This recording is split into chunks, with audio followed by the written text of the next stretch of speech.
छोले चावल। घर की बहू बेटियों को तो रसोई में काम करते हुए अक्सर देखा गया है, लेकिन अगर घर के बेटे रसोई में आ जाए तो बात ही कुछ और होती है। आजकल लड़कियां हर वो काम कर रही है जिसे सामाजिक रूप से लड़कों के लिए माना जाता था। लेकिन सवाल ये है कि क्या लड़के भी वही सब कर रहे हैं जिसे समाज ने लड़कियों के दायरे में रख दिया था? कुछ हद तक हाँ और कुछ हद तक नहीं, क्योंकि अगर कोई लड़का ऐसे काम करना चाहे जिन्हें आमतौर पर लड़कियों के लिए माना जाता है तो समाज अक्सर उसकी सराहना करने के बजाय उसकी मर्दानगी पर सवाल उठाने लगता है। और आज की कहानी एक ऐसे ही मर्द की है। आज की कहानी है उज्जवल की। उज्जवल की माँ ममता रसोई में खाने की तैयारी कर रही होती है, तभी उज्जवल जाकर अपनी माँ की मदद करने लगता है। अरे तू पागल है क्या बेटा, बार बार क्यों रसोई में आ जाता है मेरे पीछे पीछे? तू क्या चाहता है कि तेरे पापा मुझे और तुझे दोनों को घर से निकाल दे? अरे तो एक दिन निकल ही जाते हैं ना मम्मी, ये क्या बात हुई? तुम ही तो कहती हो कि रसोई अन्नपूर्णा होती है। सुबह भगवान को दिया दिखाने के बाद तुम रसोई में भी दिया जलाती हो। अगर लड़के मंदिर जा सकते हैं तो रसोई में क्यों नहीं आ सकते? अरे मेरे बेटे, तू रसोई में आ किसने मना किया है? पर तू आकर ना कोई काम मत किया कर। मुझे बता तुझे क्या चाहिए, मैं बना देती हूँ ना तुझे। तुम क्यों दोगी मम्मी? मेरे हाथ पैर नहीं है क्या? और तुम कब तक देती रहोगी? आज अगर मेरी उम्र की तुम्हारी बेटी होती तो क्या तुम्हें इतना काम करना पड़ता? अरे तो मेरी बहू लेकर आएगा ना मेरा राजकुमार। एक बार तो शादी कर ले, फिर तेरी माँ रसोई का मुंह भी नहीं देखेगी। यही सोच तो बदलनी है माँ। लोगों ने रसोई को औरतों को दे दिया है और दफ्तर को मर्दों को। क्यों भाई, हम एक्सचेंज भी तो कर सकते हैं। हाँ, तू बिना कसम से हद है बेटा। इस बात पर मैं तेरा साथ नहीं दे सकती। अब चुप हो जा और बाहर जा, वरना तेरे पापा ने तुझे रसोई में देख लिया ना तो बेकार में तमाशा हो जाएगा। दोनों माँ बेटे रसोई में आपस में बात कर रहे थे, तभी विश्वनाथ कमरे से बाहर आता है। उज्जवल, क्या हुआ तुम्हारे रिजल्ट का? हो गई काउंसलिंग? हाँ पापा, हो गई काउंसलिंग, पर इंजीनियरिंग के लिए जो मुझे कॉलेज मिला है ना वो बहुत ही लो स्टैंडर्ड का है। वहाँ से इंजीनियरिंग करना और यहाँ से ग्रेजुएशन करना बराबरी है। ये लो, ये किस्मत पाई है तुम्हारी औलाद ने। अगर ढंग से पढ़ते तो यह हालत नहीं होती। अब आएगा तुम्हारे चाचा जी का फ़ोन। राहुल को तो मिल गया होगा अच्छा कॉलेज। अरे जी, किसी के बच्चे से हमें क्या। और एग्ज़ाम के वक्त कितनी तबीयत खराब हो गई थी उज्जवल की। पास हो गया मेरा बेटा, यही बड़ी बात है। मुझे पता था पापा कि ऐसा ही हो सकता है, इसलिए मैंने साथ ही साथ होटल मैनेजमेंट के एंट्रेंस एग्ज़ाम भी दे दिए थे और वो क्लियर हो गया है। बेस्ट कॉलेज मिला है मुझे, तो मैं होटल मैनेजमेंट कर लूँ। उसमें क्या करना होता है? अगर पापा को सच बता दिया तो पापा मुझे होटल मैनेजमेंट करने ही नहीं देंगे। होटल मैनेजमेंट मतलब MBA पापा। अच्छी सी ऑफिस में नौकरी हो जाएगी, मेरे नीचे 40-50 लोग होंगे, उनको बताना होगा क्या करना है कैसे करना है, बस। विश्वनाथ तो अपने बेटे को ऑर्डर देता हुआ ही देखना चाहते थे, इसलिए वो होटल मैनेजमेंट की फ़ीस भरने के लिए तैयार हो जाता है और अपना सामान बांधकर उज्जवल कॉलेज निकल पड़ता है। बचपन से ही उज्जवल के हाथों में कलाकारी थी, खाना बनाना उसका शौक था। कसम से भाई, मुझसे ज़्यादा खुशनसीब कोई नहीं होगा जिसे तुझ जैसे रूम पार्टनर मिला है। कितना टेस्टी खाना बनाता है तू, खास करके ये तेरे छोले चावल। मुझे तो लगा तो कॉलेज में मेस का खा खा कर मेरा हाजमा ख़राब हो जाएगा, पर तेरे राज में ने तो सबका हाजमा बना दिया। ये तो भगवान का शुक्र है कि मैं घर से यहाँ आ गया तो मुझे खाना बनाने को मिल रहा है, वरना पापा को तो ये भी पसंद नहीं था कि मैं रसोई में जाकर खुद पानी का ग्लास उठाऊं। अब उज्जवल वो कर रहा था जो उसे करना था। हर सेमेस्टर में उज्जवल अच्छे मार्क्स से पास होता जाता है। डिग्री कंप्लीट होते होते उसे अपने ही शहर में 5 स्टार होटल में मैनेजर की नौकरी लग जाती है। आज तो पूरे मोहल्ले को दावत दूंगी मैं, मेरा बेटा इतने बड़े होटल में मैनेजर बन गया है। देख रहे हैं आप, ताने देते थे इसे कुछ नहीं कर पाएगा, इंजीनियरिंग नहीं की इसने, अब इसका क्या होगा। इसके साथ ही गया था ना तेवर जी का लड़का इंजीनियरिंग करने, अभी तक पढ़ाई कर रहा है और आपके बेटे की नौकरी भी लग गई। और ऐसी वैसी नौकरी नहीं लगी पापा, 1,20,000 रुपये तनख्वाह है। खून तो मेरा ही है ना, नहीं भी कुछ करता तो किस्मत इसे आगे ही ले जाती। अभी जाकर महेश से मिलता हूँ। कह रहा था तेरा बेटा किसी काम का नहीं है, होटल मैनेजमेंट करने के बाद लोगों के झूठे बर्तन धोएगा। बड़ा आया। उज्जवल का परिवार बड़ा खुश था, आखिर उनके बेटे को इतनी अच्छी नौकरी लग गई थी। एक हफ्ते बाद उज्जवल 5 स्टार होटल में ज्वाइनिंग ले लेता है। बेटे की नौकरी लग गई, फिर भी घर बनाने का काम शुरू नहीं हुआ। क्या बात है, बेटा हाथ में पैसे नहीं दे रहा क्या? अपने सपनों में ही रहेगी क्या सुषमा जिंदगी भर?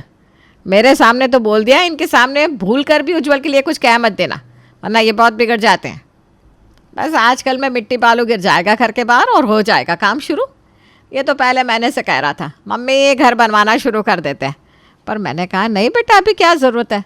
कितनी बार मना किया मैंने, फिर भी मेरे कमरे में नया पलंग लगवाया, अपने पापा जी के लिए नया फ़ोन लेकर आया, स्प्लिट एसी भी लगवा दी, वो जो आजकल ठंडा गर्म दोनों वाली आ गई है ना वो वाली।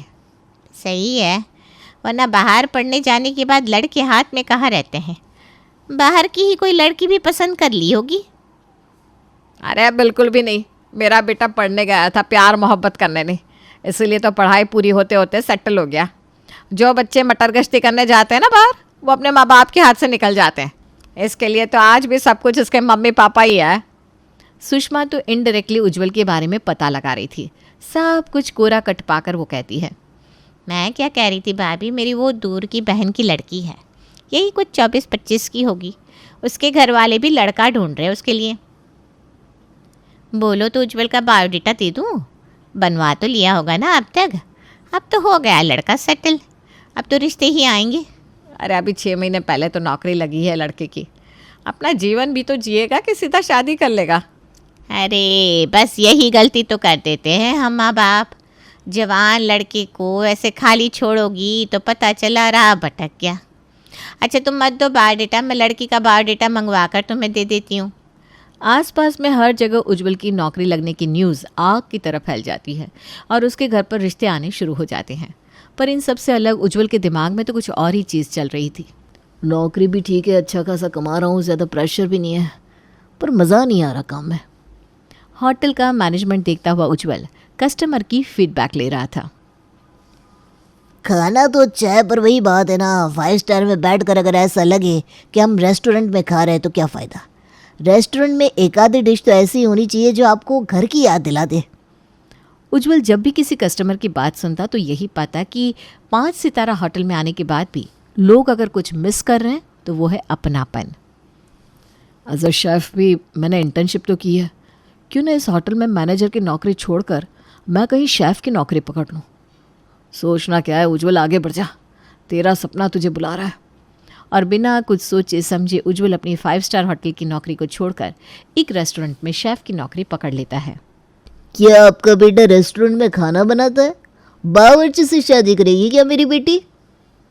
फ्रॉड है पापा, ये लोग फ्रॉड। पुराने बायोडाटा को रिन्यू भी नहीं किया। इनका बेटा अब 5 स्टार में नहीं है, अब तो वो खाना बनाने का काम कर रहा है। पुराने बायोडाटा को भेजकर लड़की वालों को अपने घर बुला लेते और यहाँ आकर असलियत खुलती है। चलिए नहीं था कि मम्मी, हमें ऐसे लोगों के घर रिश्ता नहीं करना। और विश्वनाथ को 4 बातें सुनाकर लड़की वाले रिश्ते के लिए मना करके चले जाते हैं। पता नहीं इस लड़के के चक्कर में और क्या क्या सुनना पड़ेगा ममता जी। मेरी ये गलती हो गई, उस दिन इसे होटल मैनेजमेंट के लिए पैसे नहीं दिए होते तो आज ये दिन देखना नहीं पड़ता। पर आप तो अपने बेटे के प्यार में अंधी हो चुकी थी। अरे क्यों छोड़ दी तूने इतनी अच्छी नौकरी बेटा, जिससे भी पता चल रहा है तूने रेस्टोरेंट में खाना बनाने वाली की नौकरी पकड़ ली है, सब थू थू कर रहा है। एक सुबह विश्वनाथ अपने कमरे से बाहर आता है और ममता से कहता है, अभी तक 12 लड़की वालों ने इस नालायक से शादी करने के लिए मना कर दिया है, इसलिए मैंने शहर के बाहर का रिश्ता ढूंढा है। उन लोगों को बताएंगे ही नहीं कि उज्जवल करता क्या है। अब शादी के बाद राज खुले तो खुले। पर जब लड़की वाले आते हैं उज्जवल प्रिया को अलग से ले जाकर सब कुछ सच बता देता है। क्या तुम खाना बनाते हो? तुम भी चौंक गई ना? सब चौंक जाते हैं और शादी के लिए ना कर देते हैं। कोई ऐसे लड़के को एक्सेप्ट नहीं करना चाहता जिसका प्रोफेशन कुकिंग हो। ये क्या? शॉक में नहीं थी, सरप्राइज में थी। तुम्हें खाना बनाना आता है तब तो किचन में मेरी काफ़ी हेल्प कर दोगे तुम। मैं हमेशा एक ऐसी पार्टनर बनना चाहती थी जो अपने पति के पंख बने, उसके पैरों की बेड़ियाँ नहीं। मुझे ये शादी मंजूर है। प्रिया और उज्जवल की शादी हो जाती है और बहू बनकर प्रिया अपने ससुराल आ जाती है। एक सुबह प्रिया सब्जी लेने मार्केट निकलती है, जहाँ सुषमा उसे टोकते हुए कहती है, अरे रे रे बहू, क्या हालत हो गई है तुम्हारी, देख कर ही बुरा लगता है। उज्जवल से शादी के लिए मैंने भी अपने घर की एक लड़की बताई थी, पर तब तो उज्जवल 5 स्टार होटल में काम करता था। पर जैसे उसने कुक की नौकरी पकड़ी, हमने तो हाथ जोड़ लिए भाई। ऐसे लड़के से शादी करके कौन ही फंसे। कौन सा मर्द रसोई के काम करता है, कहीं कोई अंदरूनी। मानसिक रोग कहिए आंटी जी, जो कि आपको है। इसलिए शायद आप अपने मन को बदलने के लिए दूसरों के घर के टॉपिक में घुसना चाहती हैं। मेरा पति जो भी कर रहा है, जो भी कमा रहा है, वो मेरे लिए काफ़ी है। हम कोई 40 लोग तो है नहीं, गिनकर 4 लोग हैं। आपको ये जमता होगा कि आपका बेटा 2 लाख कमा कर आता है और आपकी बहू को नौकर की तरह ट्रीट करता है।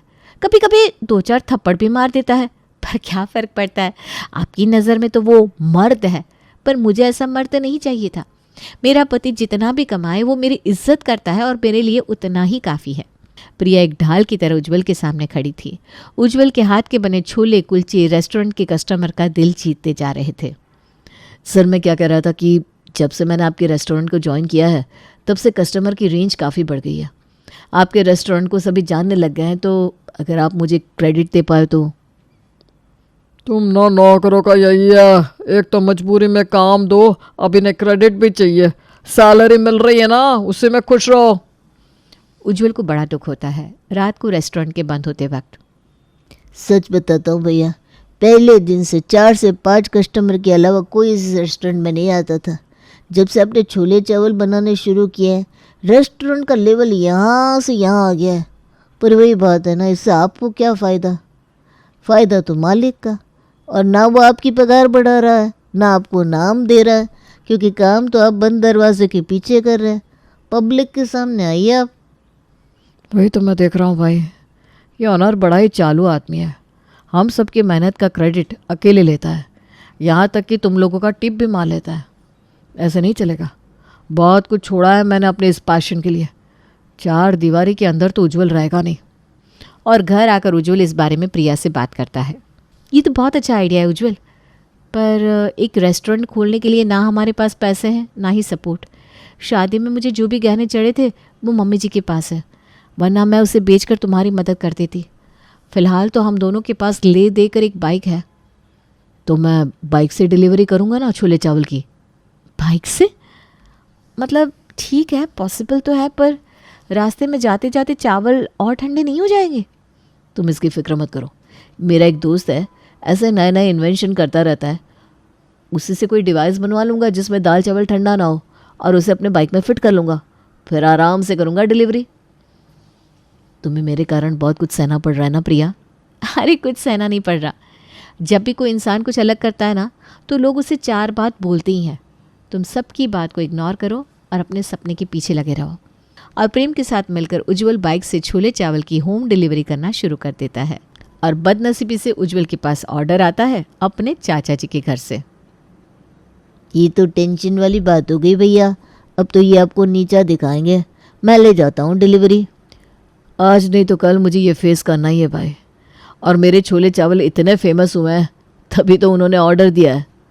अपने छोले चावल लेकर उज्जवल अपने चाचा जी के घर पहुंच जाता है। कितने शौक से भैया ने तुम्हारा नाम उज्जवल रखा था, पर तुमने तो उनके जीवन में ही अंधकार कर दिया। ये देखो तुम्हारा भाई राहुल, इसे तो इस बात की टेंशन रहती है कि अब कौन सी कंपनी में जाऊं कि सैलरी डबल हो जाए। और तुम 5 स्टार से आ गए बाइक पर। अब तो मुझे तुम लोगों को अपना रिश्तेदार बताने में भी शर्म आती है। इंसान अपने काम से जाना जाता है चाचा जी। इंजीनियरिंग में भी पढ़ाई जाती है मार्केटिंग, बिजनेस, और ये मेरा स्टार्टअप है। राहुल ने भी पढ़ा होगा। मेरे ये शब्द लिख कर ले लीजिए। एक दिन मेरे छोले चावल ब्रांड बनेंगे, ब्रांड। और अब उसी दिन उज्जवल आपसे इस डिलीवरी के पैसे लेगा। उज्जवल दिन रात मेहनत करता है, बाकी दिमाग से स्मार्ट तो था ही।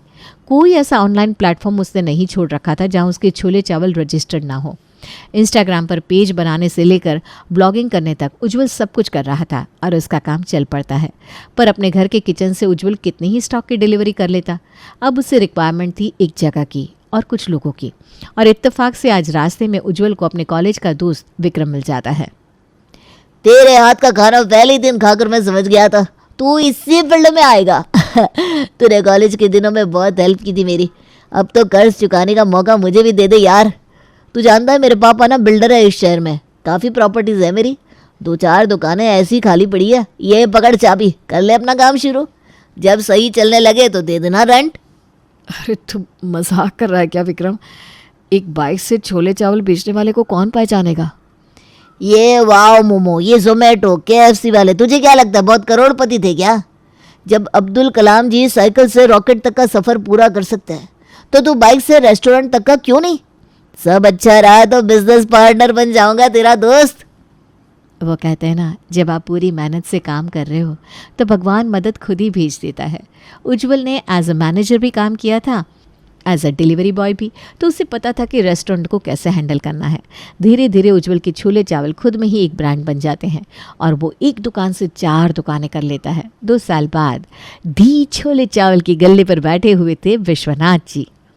अरे प्रेम जल्दी ऑर्डर दे, बाहर कस्टमर की लाइन लगी है और ये ऑर्डर भी आया है, इसे पूरा करना है। ये ले, मैं तो फिर से गिनती भूल गया, 26,100। अब तो आप समझ ही गए होंगे कि उज्जवल की मेहनत और प्रिया का साथ रंग ला चुका था। अपने बेटे के चलते ब्रांड के आगे विश्वनाथ का गुस्सा ठंडा हो जाता है और वो खुद दुकान का गल्ला संभालना शुरू कर देता है। छोले चावल बनाकर उज्जवल ने सिर्फ अपना सपना पूरा नहीं किया था, वो कई ऐसी औरतों के लिए मिसाल बना था जिनके पति सिर्फ ये कहकर रसोई में नहीं जाते कि रसोई में जाने वाले मर्द की मर्दानगी कम हो जाती है।